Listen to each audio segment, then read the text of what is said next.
దేవుని నామానికి మహిమ కలుగును గాక. అందరికీ వందనాలు. ఈరోజు దేవుని వాగ్దానం యెషయా గ్రంథం 57వ అధ్యాయం 15వ వచనం చదువుకుందాం.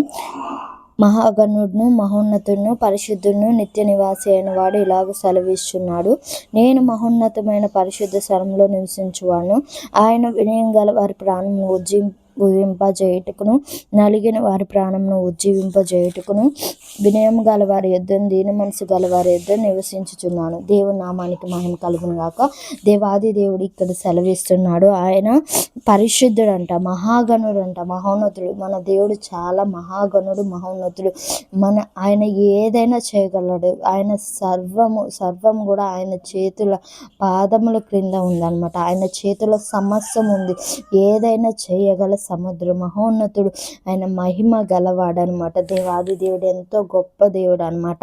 కనుక పరిశుద్ధుడు, నిత్య నివాసి. ఆయన పరిశుద్ధుడు, నిత్య నివాసి అయిన వాడు ఇలాగూ సెలవిస్తున్నాడు. ఇలాగూ మనకి ఏం సెలవిస్తున్నాడు అంటే, నేను మహోన్నతమైన పరిశుద్ధ స్థలంలో నివసించువాడును. దేవుడు మహోన్నతమైన పరిశుద్ధ స్థలంలో నివసించే దేవుడు అనమాట. మన దేవుడును గొప్పవాడు కాబట్టి మనం ఎప్పుడు దేవుని బాధపరచొద్దు. మనం ఎప్పుడు మన క్రియల ద్వారా, మన పనుల ద్వారా దేవుని అవమానపరచొద్దు. దేవుని ఘనపరిచే జీవితం. ఎందుకంటే ఆయన మహోన్నత స్థలంలో ఉండేవాడు అనమాట. మనం ఒకవేళ బాధపరిచినా, సిగ్గుపరిచినా అది ఆయన సిగ్గుపడడు. మనమే మళ్ళీ వెక్కిరింపబడాలి. కనుక జాగ్రత్త కలిగి బ్రతికినప్పుడు దేవాది దేవుడు మహిమ పొందుతాడు. మన ద్వారానే ఆయనకి మహిమ. ఎన్ని దూతలు స్తుతించినా, ఎన్ని పరిశుద్ధులని 24 పెద్దలు స్తుతించినా కూడా, వాటి యందు సంతోషించినా కూడా మన స్తుతి దేవుడు కోరుకుంటున్నాడు, మన ఆరాధన దేవుడు కోరుకుంటున్నాడు. కాబట్టి మనమందరము ప్రతి విషయంలో జ్ఞాపకం చేసుకోవాలి. ఆరాధన ఎన్ని విధాలుగా చేయాలంటే, మన క్రియల్లో కూడా చేయాలి, మన నోటితో చేయాలి, మనం చేసే పనుల్లో చేయాలి, పరిచర్యలో. అది దేవునికి ఇష్టమైనదే ఆరాధన. అటువంటి బిడ్డగా మనం ఉండాలన్నమాట. అటువంటి సువాసనగా మనం ఉండాలని దేవుడు సెలవిస్తున్నాడు. ఆయన ఏం చేస్తాడంటే, ఆయనను వినయము గల వారి ప్రాణంను ఉజ్జీవింపజేయుటకు, నలిగిన వారి ప్రాణంను ఉజ్జీవింపజేయుటకు. ఎంత మహోన్నతమైన స్థలములో ఉన్న దేవుడు మాత్రం మనల్ని గురించి ఆలోచిస్తున్నారు. ఎవరు విడిగి నలిగి ఉన్నారు, ఎవరు వినయము కలిగి ఉన్నారు, వారి ప్రాణంలో ఉజ్జీవింపజేయడానికి సిద్ధంగా ఉన్నాడు. దేవుడు ప్రతి క్షణం మనం ఎప్పుడు పడుతున్నామో, ఎప్పుడు వేదన పడుతున్నామో అని ప్రతి క్షణం చూస్తున్నాడు. మనం కూడా అదే విధంగా దేవుని స్తుతించాలి, చూడాలి, దేవుని పోలి నడవాలి. దేవుని వైపు నీ దృష్టి, నీ మనస్సు ఉంచినప్పుడు దేవుడు నిన్ను బట్టి బహుగా సంతోషిస్తాడనమాట. దేవుడు మహోన్నతమైన స్థలములో ఉండి ఎవరిని చూస్తున్నాడో, వినయము గల వారి ప్రాణమును, నలిగిన వారి ప్రాణమును చూసి వారి ప్రాణమును ఉజ్జీవింపజేస్తాడనమాట. వినయం గల వారి యొద్దను దీన మనసు గల వారి యొద్ద నివసించు దేవుడు. వినయము, దీన మనసు గల వారి యొద్ద నివసిస్తున్నాడు. దేవుడు మన యొద్ద నివసించాలంటే మనకు వినయము, దీన మనసు ఉండాలన్నమాట. అటువంటి బిడ్డల యొద్ద నివసిస్తున్నాడు. కనుక దేవాది దేవుడు మన యొద్ద నివసిస్తున్నందుకు దేవుని యందు బహుగా మనం ఆనందించాలి. దేవుడు ఆయన పరిశుద్ధుడు. మన పాపమైనను మన యొద్దకు వచ్చి నివసిస్తున్నాడు. కాబట్టి జ్ఞాపకం ఉంచుకొని దేవుని యందు భయం భక్తి కలిగి జీవించాలన్నమాట. కనుక ప్రతి ఒక్కరు దేవుడు మనకి తోడుగా ఉన్నాడు అని నమ్మాలి.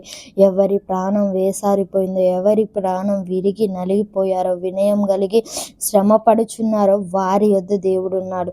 నా యొద్ద దేవుడు ఉన్నాడని బహుధైర్యం తెచ్చుకొని ప్రతి విషయంలో దేవుని యొద్ద ప్రార్థన విజ్ఞాపనల చేత మొరపెట్టిన ఎడల నువ్వు అడిగిన ప్రతి కార్యం యేసునామములో జరుగుతుంది. కనుక దేవుడు ఈ వినయము, నలిగిన హృదయం స్థితి కోరుకుంటున్నాడు. కాబట్టి మన యొద్ద అది ఉండాలి. అది ఉన్నప్పుడే దేవుడు మన యొద్ద ఉంటాడు. మన యొద్ద దేవుడు ఉంటే సమస్త కార్యాలు విజయం అనేది చూస్తాం.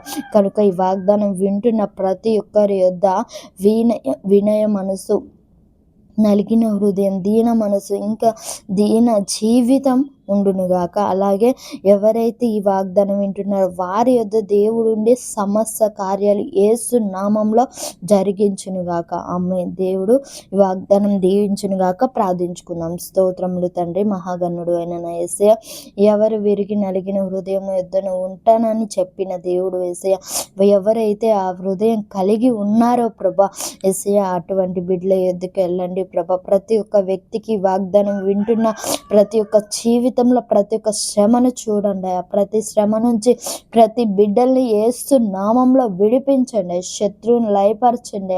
యేసు నామంలో మంచి మనసు మాకు ఇవ్వండి. నీవు మాకు తోడుగా ఉండకపోతే ప్రభ మేము వ్యర్థులమేసయ్యా, ఎవరు మమ్మల్ని రక్షించలేరు. నీవు మాకు తోడుగా ఉంటే ప్రభ మేము సమస్యాన్ని జయిస్తామయ్యా. నువ్వు మహోన్నతుడు, మహాగణుడు, పరిశుద్ధుడు, నిత్య నివాసివి తండ్రి. నువ్వు ఎంత గొప్ప దేవుడు అయ్యా. నీ నామానికి మహిమ యుగ యుగములు కలుగును గాక ప్రభ.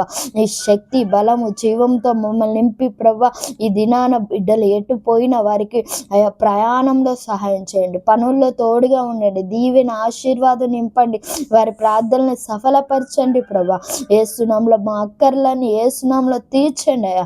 సజీవంగా నేను గణపరిచే గొప్ప స్థితిని దయచే. మా స్థితిని నువ్వు మార్చి నువ్వు మహిమ ఘనత ప్రభావాలు పొందుకొని నడిపించమని అయా దీవించి ఆశీర్వదించి నీతిని రాజ్యాన్ని మాకు దయచేయమని యేసుక్రీస్తు నామమున అడుగుచున్నాం తండ్రి. ఆమేన్. Praise the lord. అందరికీ వందనాలు. Praise the lord.